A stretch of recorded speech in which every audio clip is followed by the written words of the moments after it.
You didn't have to cut me off. Say that I can never know we were nothing. I don't even need your love, but you treat me like a stranger, and I feel so loved.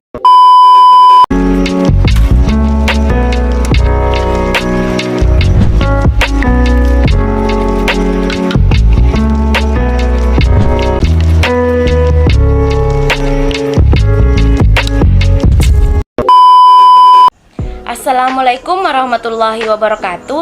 Halo teman-teman, video kali ini kita akan membahas mengenai mekanisme perizinan usaha bagi UMKM dan BUMDes. Sebelum kita memulai pembahasannya, saya akan memperkenalkan teman-teman kelompok saya, yaitu yang pertama Reski Damayanti, yang kedua Ervika Febriana, dan yang ketiga saya sendiri Siska Ardayana, dengan program studi Ekonomi Syariah Fakultas Ekonomi dan Bisnis Islam. Video ini kami buat untuk memenuhi salah satu tugas mata kuliah Praktikum Pengabdian Masyarakat dengan dosen pengampu Bapak Dr. Kamirudin SE, SYME. Adapun materi pembahasan kali ini yaitu yang pertama, pengertian perizinan yang akan dijelaskan oleh Saudari Reski Damayanti. Yang kedua, fungsi dan tujuan perizinan yang akan dijelaskan oleh Saudari Ervika Febriana.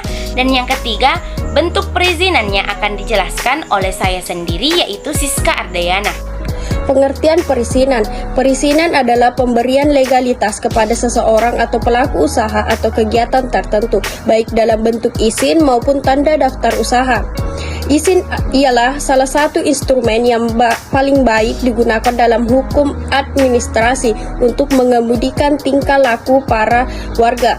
Selain itu, izin juga dapat diartikan sebagai dispensasi atau pelepasan atau pembebasan dari suatu larangan. Terdapat juga pengertian izin dalam arti sempit maupun luas. Izin dalam arti luas yaitu semua yang menimbulkan akibat kurang lebih sama, yakni bahwa dalam bentuk tertentu diberi perkenanan untuk melakukan suatu yang mesti dilarang. Izin dalam arti sempit yaitu suatu tindakan dilarang terkecuali diperkenankan dengan tujuan agar ketentuan-ketentuan yang disangkutkan dengan perkenaan dapat dengan teliti diberikan batas-batas tertentu bagi tiap kasus. Selanjutnya mengenai fungsi dan tujuan perizinan. Izin berfungsi sebagai titik instrumen untuk mengarahkan tindakan atau perbuatan, rekayasa, dan perancang masyarakat adil dan makmur. Selain itu, izin dapat dijadikan sebagai fungsi menerbitkan masyarakat. Adapun tujuan sistem perizinan diantaranya yang pertama yaitu adanya suatu kepastian hukum, yang kedua perlindungan kepentingan umum, yang ketiga pencegahan kerusakan atau pencemaran lingkungan, yang keempat pemerataan distribusi barang tertentu, yang kelima keinginan mengendalikan aktivitas tertentu, dan yang keenam atau yang terakhir yaitu pengarahan dengan menyeleksi orang-orang dan aktivitas tertentu. Perizinan secara umum memiliki tujuan untuk pengendalian setiap aktivitas pemerintah di berbagai hal tertentu yang dalam ketentuannya berupa pedoman-pedoman yang harus dilaksanakan dengan baik oleh pejabat yang berwenang ataupun orang yang berkepentingan. Selanjutnya yaitu bentuk perizinan.